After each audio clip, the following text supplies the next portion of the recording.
Nous pouvons le reconstruire, nous en avons la possibilité technique. Nous sommes capables de donner naissance au premier homme bioionique. Il sera supérieur à ce qu'il était avant l'accident. Le plus fort, le plus rapide, en un mot.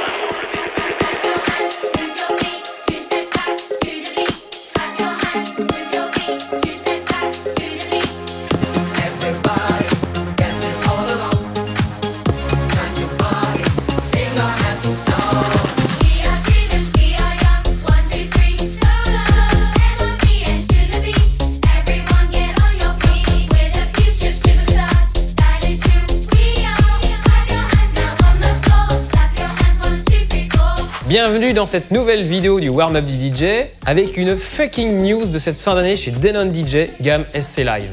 Deux nouveautés, SC Live 2, SC Live 4, deux standalone qui viennent de sortir aujourd'hui chez Denon DJ. À qui ça s'adresse? Je te le dis tout de suite.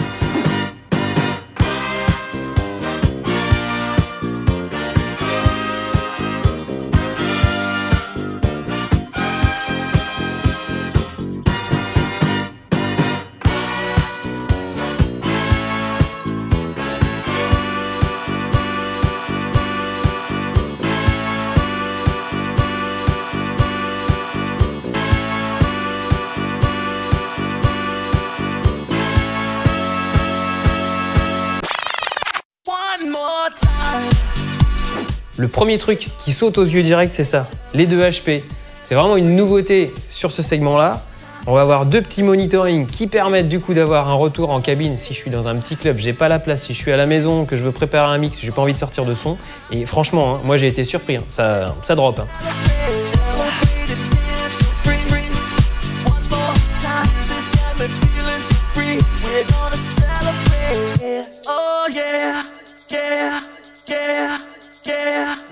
Le deuxième point qui est génial avec cette nouvelle gamme, c'est le workflow. On est vraiment sur le type standard club. Si tu veux aller sur des grosses régies après, SC6000, X10850 et tout le standard que tu retrouves parmi la concurrence, et ben là vraiment tu es appareillé à un budget qui est quand même accessible sur SC Live 2 et un peu plus élevé sur SC Live 4. Tu veux franchir le cap et passer sur du matos pro, c'est ce qu'il te faut. Tu veux quelque chose de plus compact que ta régie club, c'est ce qu'il te faut.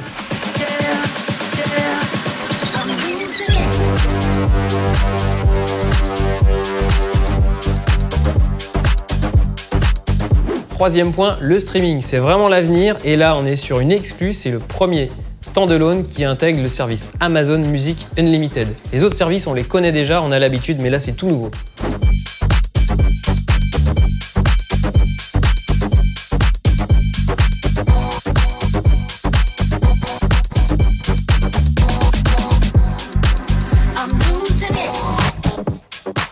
Quatrième point, vous avez déjà l'habitude, chez Denon, on fait du standalone avant tout.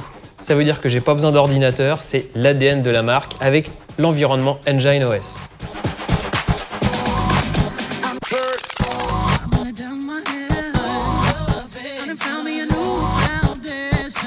On commence par un tour d'horizon sur ce SC Live 2, très petit, très compact et moi j'adore.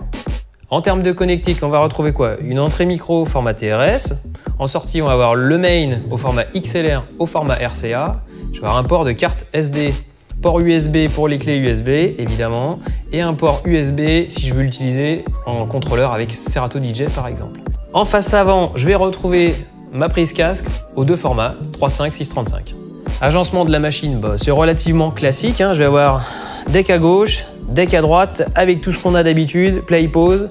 Ici, j'ai 4 pads. Alors, on a quand même le bouton banque ici qui va permettre d'aller chercher une deuxième couche, toujours avec les mêmes 4 boutons. Et du coup, je vais pouvoir utiliser 8 hot Q ou 8 loops mémorisables, par exemple. Bon, on a vraiment le classique habituel, plateau tactile, ok, pour accélérer, ralentir, le pitch, assez dur, moi j'aime bien, c'est vachement précis. Le gros bouton pour passer en mode vinyle ou en mode normal. Ici, c'est sympa. Grid Edit, en fonction Shift, ça va pouvoir me permettre d'aller déplacer le grid sur un morceau. Ça, c'est bien. Sur la partie gauche du deck, bon, bah, comme d'habitude, hein, la section loop ici, entrée-sortie quand on veut faire une manuelle, le bouton sensor si on veut passer en marche arrière et donc effacer un petit peu un gros mot dans un track. Track, skip, search, beat jump, tout ce qui est classique. Ici, par un accès Shift, on peut revenir directement au tout début du morceau. N'oubliez pas, il y a beaucoup de fonctions qui sont accessibles via la touche Shift en fonction secondaire sur des boutons et c'est toujours marqué en dessous dessous du bouton. Maintenant, on atterrit sur la section centrale, tout ce qu'il y a de plus classique, encore une fois, un mixeur 2 pistes. Sur chaque tranche, on a le gain, les EQ, High, Mid, Low, le Sweep FX, qu'on peut choisir ici, les pré-écoutes, les faders, le X-fader, cross-fader. Tout est à peu près semblable à ce que vous pouvez déjà connaître. Petite différence, c'est la première fois que vous le voyez, c'est cette section-là, speaker. Je vais pouvoir donc régler le volume des petits monitoring ici et aussi les désactiver, notamment sur le 4, puisque j'ai une sortie Boss Monitoring sur le 4. On va finir ce tour d'horizon sur la partie supérieure avec l'écran. Qu'est-ce qu'on va retrouver ici? Bouton View pour changer les views, si je veux les waveforms verticales, horizontales, etc. Les accès dans les menus, le bouton pour aller dans le Wi-Fi en seconde couche, l'accès direct avec le bouton Lighting au moteur Sun Switch et Engine Lighting. Sur la partie droite ici, tout ce qui est fonction de sélection, chargement des tracks, Instant Double, ça c'est génial, ça a été délocalisé ici par rapport à ce qu'on avait sur les Prime. Et on finit au centre avec l'écran tactile qui va me permettre d'aller naviguer dans Engine OS et on va voir ça tout de suite en image avec le SC Live 4.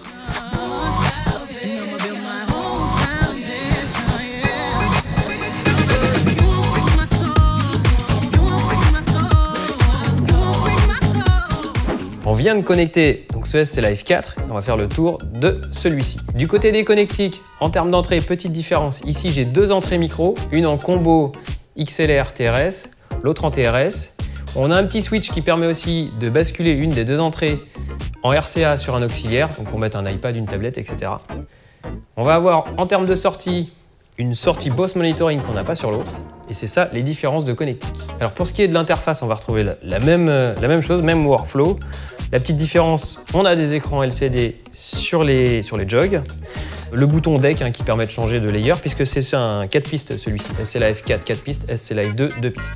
L'environnement Engine OS est exactement le même.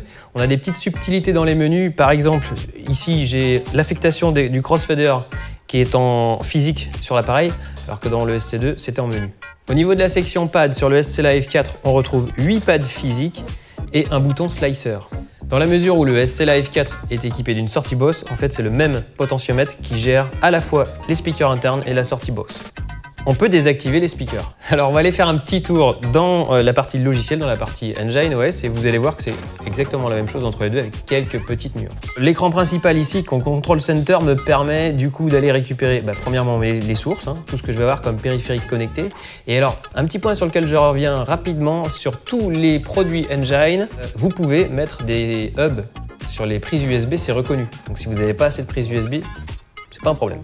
Donc après le menu source, hop, on va revenir ici, on va avoir le bouton Wi-Fi. Alors le Wi-Fi, c'est important pour récupérer certains services, notamment le streaming, l'accès avec les systèmes Philips Hue par exemple, et bien sûr les mises à jour des produits.